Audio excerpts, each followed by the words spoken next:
Friday edition Pro Football Talk Live. There are the odds to win the Professional Football Championship, otherwise known in some circles as the Super Bowl. The co-favorites, Kansas City and Baltimore at plus 650. That means bet 100, win $650. And then, my gosh, what a climb from there. From plus 650 to plus 2100 are the New England Patriots. And these are the AFC teams, by the way, to win the Super Bowl championship. We'll be talking about the NFC teams later. We're going to do, and look, it's kind of strange to actually talk about football, Charean. All day yesterday, we didn't talk about football. For the first hour, we didn't talk about football, but we're going to pivot now with the season 13 days away. Pro Football Talk Live, here to talk pro football. We've got 13 questions as we sit 13 days away from the start of the season. We're going to start with the AFC. That's why we're showing the AFC team odds. And let's begin, right? Because we got a lot of ground to cover here over the course of the next hour. And the top question in my mind, as we talk about continuity of coaching staff, continuity of roster, and all of the distractions that make continuity more important this year than ever before, what is going to keep the Kansas City Chiefs from becoming the first team to repeat as Super Bowl champions since the 2003-2004 Patriots? I think there's only two things that can stop the Chiefs, and one is an injury to Patrick Mahomes. I think they could survive any other injury, but if it's a long-term injury to Patrick Mahomes, they obviously recovered last year when he sat out a couple games and had the ankle and was a little bit gimpy for those games. They survived that. But, I mean, a long-term injury where he's out multiple games, I think would hurt their chances to win the Super Bowl. And B, I think the only other thing that stands in their way is the Baltimore Ravens. I think they're clearly the second best team in the NFL. I know you're probably going to say the 49ers, but I think the Ravens are the second best team in the NFL. Based on what they did last season, they had the best record in the NFL. They had home field advantage throughout the postseason. They didn't take advantage of that, obviously, but they're solid. They're locked. And so those are the only two things I see standing in the way of Chiefs repeat. And if it wasn't for Tom Brady, who's now out of their conference, if it wasn't for Tom Brady, we'd probably be talking about a three-peat for the Chiefs because I think they would have won 2 years ago. Well, and you think about what happened to the Ravens in the divisional round, losing to the Titans. If the Ravens can hold serve in that setting, if they can win that game, the Chiefs have to go to Baltimore the following week. And if the Ravens are able to win at home in the postseason, now we're still waiting for the Lamar Jackson-led Ravens to win any playoff game, and I think that's a question that's going to hover over that team until they win a playoff game with Lamar Jackson at quarterback. But, you know, the Ravens were the best team in the NFL last year, but I agree with you. The Ravens, if they can get it together this year, get home field advantage again, get the 1 seed again. The 1 seed means more than ever before because only the teams with the 1 seed get a bye. If you're the Chiefs this year, and the Chiefs barely clung to the number 2 seed last year, they held it together when Mahomes was injured. They ended up with the 2 seed. What if you've got to play in the wild card round? What if you're in the wild card round and the 7 seed is a team from your division, like the Chargers, that's going to roll into town and not be intimidated by you and maybe knock you off on a week that otherwise you'd be sitting at home in every other year? So, yeah, I think the Ravens are the practical impediment to the Chiefs within the AFC. And you're right, an injury to Patrick Mahomes that knocks him out for more than a few weeks is the kind of thing that will completely derail the Chiefs' effort to try to repeat because, look, I look at their quarterback position and it's a huge drop-off. And I know you have faith in Andy Reid. And they did do well with Matt Moore, for crying out loud, last year with Mahomes out. They beat the Vikings in a game that was a tough, close game all the way down to the end. But there's a huge, huge difference between Mahomes and his backups. I guess I don't care who the backup is. There's going to be a huge difference between Mahomes and his backups. And if that happens, Charean, you know, then this talk of the Chiefs winning 2 in a row is going to go out the window. And I'm concerned that there are multiple guys on the team who are talking about winning 6 or 7 overall. Look, they were down 24 points to the Texans. They were down 10 points to the Titans twice in the first half of the championship game. They were down 10 points with 7 minutes left in the Super Bowl. This is a difficult rabbit to pull out of your hat, even for the Chiefs. And there are a lot of things that can bring them down. But all those things said, it just feels like the table's set for them this year. Yeah, you can't understate what you said at the beginning, Mike. This is so important. Teams that have the same coach, head coach, the same coaching staff, the same coordinators, the same offense, the same defense, and most of the same starting lineup. It's so important this year because they didn't have the offseason, and you can't overstate that. It's crucial. And I think those are the teams you point to that have the best chance to go into this season and come out at the end as Super Bowl champions. And they're there. I mean, they have all of that. They have everything in place that they had last year when they won the Super Bowl. So they clearly are the favorites, and it's going to take another team knocking them off or an injury to Patrick Mahomes for them not to repeat. There's no question about that. And the Ravens, as you mentioned, are in the best position to do that. Question number 2 of 13 as we stand 13 days away from the kickoff of the season. How do the Ravens get over last year's playoff dud? And let's set the stage here. Week 16, they clinch the 1 seed. And I talked to John Harbaugh right after that game. And at the time, I kind of got the impression that he was maybe inclined to keep his starters on the field for Week 17 like Bill Belichick would do. But it was that calf injury to Mark Ingram that I think at the end of the day made him leery about putting Lamar Jackson and other key players in harm's way in a meaningless game. So what happens? You've got 3 weeks between games that count for Lamar Jackson and other key starters.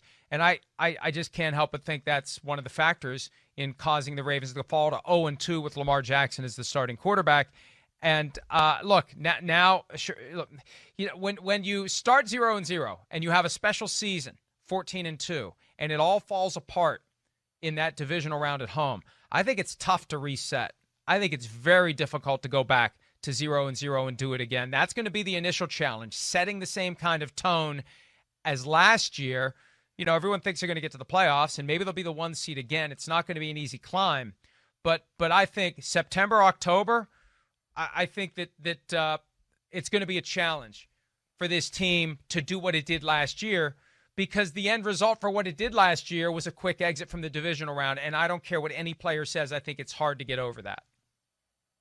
Yeah, it's funny you should say that. I had an assistant head coach with the Raiders, Rich Bisaccia, has said that multiple times to me about how hard it is to start over. Like, you don't just go 14-2 and pick up where you left off. It doesn't happen.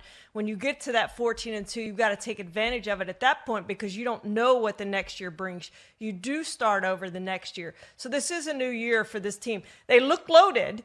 Yes, they have a great coaching staff, and that's what I put my faith in right there is John Harbaugh and that coaching staff, because I think they're very, very good. And I think they can get this team back to playing at that level. They're my Super Bowl favorite, and they're my Super Bowl favorite because of John Harbaugh, what he's done in winning championships. He knows how to get there, and I think he learned a lot last year in that playoff loss. If it was anybody else, I might not have that much faith in them turning this around, but I think the Ravens can turn this around and be the team they were last year and pick up where they left off. Let me give you a tangible example, since the chances of me being tormented today by the Drew Pearson shove and catch are fairly small until I said it. Yeah, we haven't seen that. The 1998 Vikings, Randy Moss's rookie year, 15-1. Right, I was there. The Super Bowl. Gary Anderson misses the kick, and hey, all right, let's fast forward to 1999. They're going to take the NFL by storm again. They're going to have the 1 seed, and this year it's unfinished business. Right, Week 1 they go to Atlanta, unfinished business. They beat the Falcons. All right, here we go, 1-0, and then they lost 2 in a row, and it's wait a minute, this team was 15-1 last year, and now it's 1-2. And the panic creeps in, and they bench Randall Cunningham, and it actually helped the team get the kick in the butt that it needed to get back to the playoffs, and then got blown off the field by the Rams. But, yeah, that season is a standalone entity, and it's gone. It's done. And there's no coach like Bill Belichick who can hit the reset button no matter what happened to end the last season and forget about it. That is going to be the challenge for John Harbaugh this year, getting everyone in that locker room to pretend that last year didn't happen, except for the parts of last year that they can build on and learn from. But you can't walk around thinking that you're going to be 14-2 again, because there's a chance you're going to be 1-2. And how are you going to feel if you're 1-2 or 2-3? How are you going to react to that adversity when last year came so easily and ended so difficultly? And that's That's the challenge for the Ravens, especially because we're sitting here talking about them being the primary impediment to the Chiefs. We're assuming they're going to be as good as they were last year. Let's not be 100% sure that's going to happen because the psychology of it does become a factor.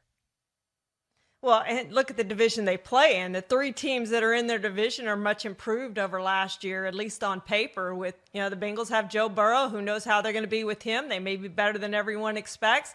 The Steelers have Ben Roethlisberger back, and we expected the Browns to be good last year, and they weren't. They underachieved. So are the Browns going to live up to that expectation this year? They've only added to what they had last year when we were raving about them. We've kind of forgotten about them. So their division's going to be hard. So just winning the division is the first step in what they should be concentrating on, not getting to 14-2, getting home field advantage, all that. That'll come if you take care of your division, but they got to win that division first, and that's not going to be as easy as it was last year. It's amazing how the generally accepted attitudes of the media will set those expectations and set that bar. And last year, the bar was way too high for the Browns, and you could argue that this year, the bar is way too low for the Browns. We don't know where the bar quite is for the New England Patriots. That's question number 3 out of 13 days away from the start of the season. Did the Patriots actually upgrade Charean at the quarterback position by adding Cam Newton following the departure of Tom Brady? Well, I would start with, is Cam Newton healthy? Can he play a full season? We haven't seen that over the last 2 seasons, and that it's a huge question because he missed 2 games and really wasn't right 2 years ago with the shoulder, and then last year he only played 2 games, and so we haven't seen the Cam Newton that we've grown to know and respect, and was the league MVP in 2015 and did all those great things. I mean, 2017 was actually his last really good year. So it's been a while since we've seen that Cam Newton. So it's hard to say whether they've upgraded or not. We know Tom Brady wasn't that great last season, but he did get him to a 12-4 record. So it's hard to say at this point just because you don't know which Cam we're going to be getting. Yeah, I agree with you completely. By all indications, he is healthy now.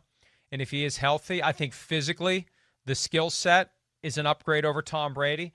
The area where he's going to be at a disadvantage, Brady had 20 years of experience in that system, in that way, in that entire existence that meant being the Patriot quarterback. And for Cam Newton, it's something that's happening on the fly. He just joined the team in late June.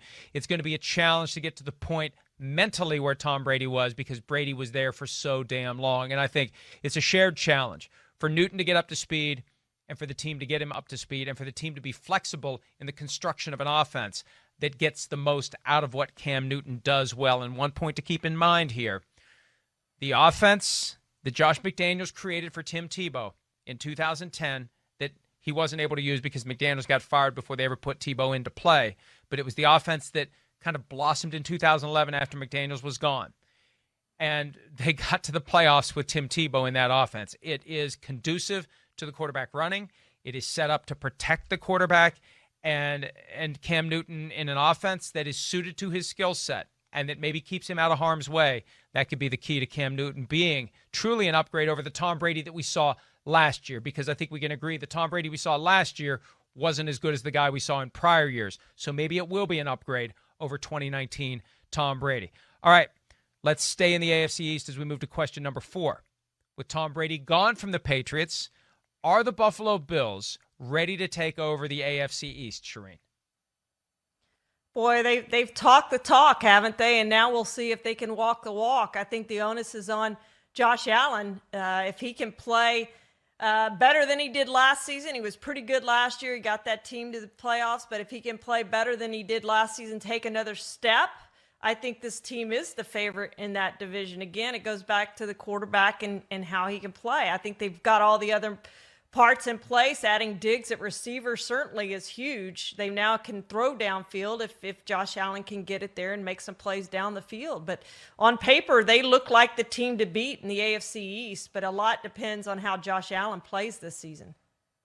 Yeah, and I agree with you. And Sims and I both believe this is the year Josh Allen reaches that next level, that there was a lot of confidence building in the playoff loss to the Texans. And, there are times where he tries to do too much. And I'd rather have a guy with the skill set that may be guilty of trying to do too much than the guy who doesn't have the skill set and isn't willing to take risks. I think you can work with a guy and maybe get him to make better decisions based upon experiences that don't turn out the way that he would like.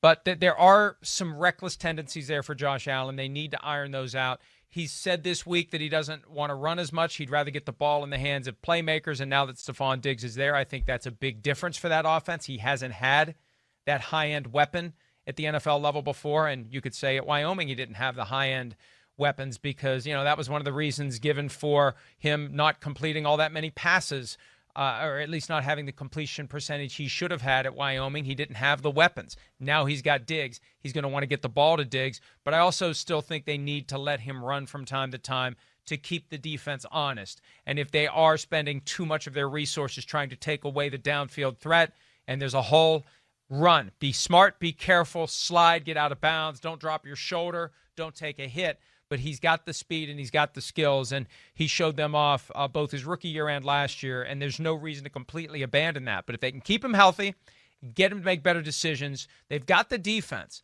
The question is the offense ready to take it to the next level? And that vacuum potentially at the top of the AFC East. Look, we're going to learn a lot about the Patriots this year.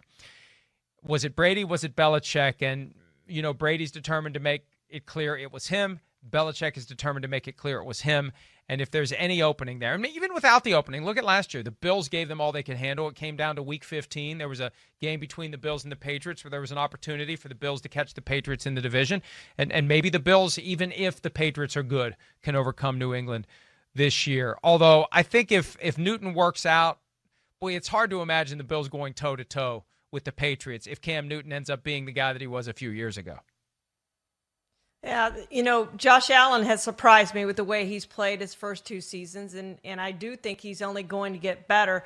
This is a key season, I think, for him because he can get a contract extension, and if he plays well and they make the playoffs and do some things in the playoffs, frankly, they should have beaten Houston in the playoffs last season, and they didn't get that done. But if they can do some things in the playoffs, then he's looking at a big contract, and they're looking at a bright future. Josh Allen's talked about, we want to go back to being the Bills of the 1990s, who were competitive every year. Now, I know they want to win a Super Bowl, which those Bills of the 1990s didn't do because they couldn't get past the NFC East in the Super Bowl. But they have that mentality that this is going to be something that's long-term for them, that they're going to be a contender for a long time. And they've talked about that the entire offseason. Now they've got to go out on the field and back it up. They've got to walk the walk, so to speak, to get that done on the field and prove they are that team.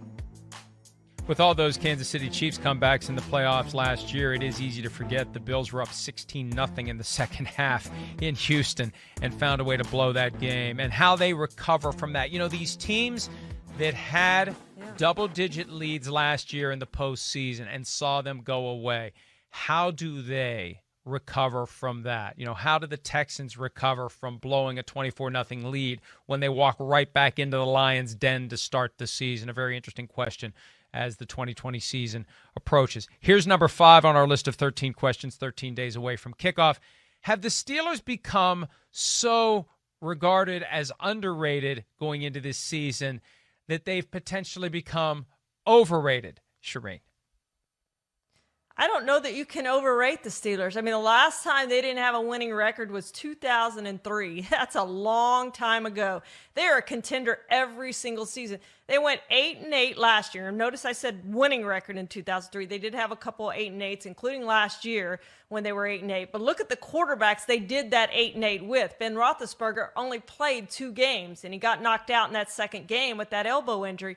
And they put 2 random quarterbacks in there and still managed to go 8-8, and were contending up until the end for a playoff spot. So, Mike Tomlin can get this done. He's shown that. They have a good defense in Pittsburgh every single year. This team's, again, going to contend for the division title. We talked a lot about Baltimore being the favorite in that division. But I don't think you can talk too much about Pittsburgh just because they managed to get this done year after year after year. It's amazing. It is funny. It's funny because there was a stretch during the offseason where, we look at the Steelers and say, boy, people really aren't expecting much out of them this year, and those are the years when they tend to be the most dangerous. And then people began to wake up to that narrative, and the pendulum has moved without the playing of a single game, where people are like, hey, watch the Steelers. And with Roethlisberger back, the question becomes, Who steps up in the backfield? There's a lot of buzz about Benny Snell, second-year tailback. He could maybe supplant James Conner there. And then the Chase Claypool talk, the second-round draft pick, the 11th receiver taken this year, the headlines he's generating. And I think that the Steelers are trying to get their beat writers to maybe go a little easy on the expectations that are being heaped upon Chase Claypool. But they need a true number one receiver, because one thing we learned last year, Juju Smith-Schuster, the team MVP in 2018, an MVP vote that went a long way toward greasing the skids for Antonio Brown to have a tantrum that took him out of town for good. Juju is not a number one receiver. He's an excellent number two. He's not a field-stretching, double coverage all the time number one receiver. And if Claypool can quickly step into that role with the other receivers they have to, give options to spread the ball around, this could be a very dangerous offense. My question with Ben Roethlisberger, Charean, continues to be this. Was the elbow injury last year, was that just one aberration, or is it the sign of the commencement of a guy who was close to 40, who has, let's face it, carried more weight over the years than he should, so there's more pressure on the joints and the ligaments and the tendons, and he's taken a beating over the years? Is it the start of a breakdown physically of Ben Roethlisberger? So while we're talking about the elbow, it could be by the end of September we're talking about the knee, the hip, the ankle, the wherever, because maybe Ben Roethlisberger is at a point where the spirit is willing but the flesh is weak. And he talked about that yesterday. He's got to get over that first hit, and that's going to be important for him to get back out there. But you're right, at that age, things just start adding up. The injuries don't lessen. They tend to get more as you get up there in age. And, this elbow injury, it wasn't just now. I mean, it was serious. And there's only one player, I think, who's ever come back in the NFL, one quarterback who's ever come back with it in the NFL, and that's Jake Delhomme. And he had a great season the year after that. And that's what Ben Roethlisberger is hoping to do. But it's another question of, can he stay healthy? How's that elbow going to be? Can he still get the ball down the field? I know he's rejuvenated. I know he's looked great at practice. But there are still those lingering injury questions regarding Ben Roethlisberger until he gets out there, until he takes that first hit, until he gets through half a season and then a full season. Then I think we're going to say, all right, well, it was just an aberration at that point. But it's going to take an entire season for us to be assured that Ben Roethlisberger can stay fully healthy. And he's motivated. He's talked about winning championships, plural, at least 2 more. He's only won 2 in his career, and I don't know how many seasons he has left, but I admire the spirit, and I admire the passion, and we'll see what he can do and what the Steelers can do. One more before we take a break. Number 6 out of 13. Is the AFC South the deepest division in football, Charean? I like the AFC North, actually. More. Let's focus. Yeah, let's focus on the AFC. All right. I go the AFC North still with what we said with Joe Burrow being added to the Bengals, Ben Roethlisberger coming back to the Steelers. The Browns now, I think we're underestimating the Browns after overestimating them probably last season. And then the Ravens were the best team in the AFC last season at 14-2, at least in the regular season until they got to the postseason. I love the AFC South. I think there's some really good teams in there with the Titans, the Texans. You got one team that's not so good. But I think the quality top to bottom in the AFC North is better than the AFC South. I'm going to actually agree with you that the AFC South isn't the deepest division in the conference, but I'm going to pick a different division. I'm going to go AFC West because of the Chiefs, because of the Chargers. Yeah. The Broncos, I think, are going to be much better this year. They've loaded up that offense, and I'm a big believer in quarterback Drew Lock, who didn't play much last year, but in what we saw, I thought it was spectacular. And the Raiders, hey, the superlatives coming in this week for Derek Carr, the quarterback. Mike Mayock says he's taken over the team. They got the new stadium. They got that vibe. They were 7-9 last year. I think team for team, the West is the deepest. And the South, look, the South has a finalist in the Titans, a consistent contender in the Texans, and a Colts team that a lot of people are saying could make a run at the Super Bowl this year. It's just the Jaguars that drag down the average. Sorry, Jaguars, but it's true. And they were a team that was on the brink of the Super Bowl just a few years ago. So, and again, that 7th playoff spot is going to keep teams alive so much longer than any time. No one is complaining about a 7th playoff team. I remember when they were talking about it being a possibility. We were at the scouting combine asking coaches about it. No one's against it. anything that keeps you alive, that gives you that chance, that one last brass ring that's available, that one last golden ticket, that seat at the table, they're all going to take it. And it's going to make the season more interesting because I don't see more than a handful of teams in the AFC being mathematically eliminated by the time we get to the middle of December. Hi, I'm Mike Tirico, and thanks for watching. Make sure to hit subscribe for the latest news and highlights from NBC Sports.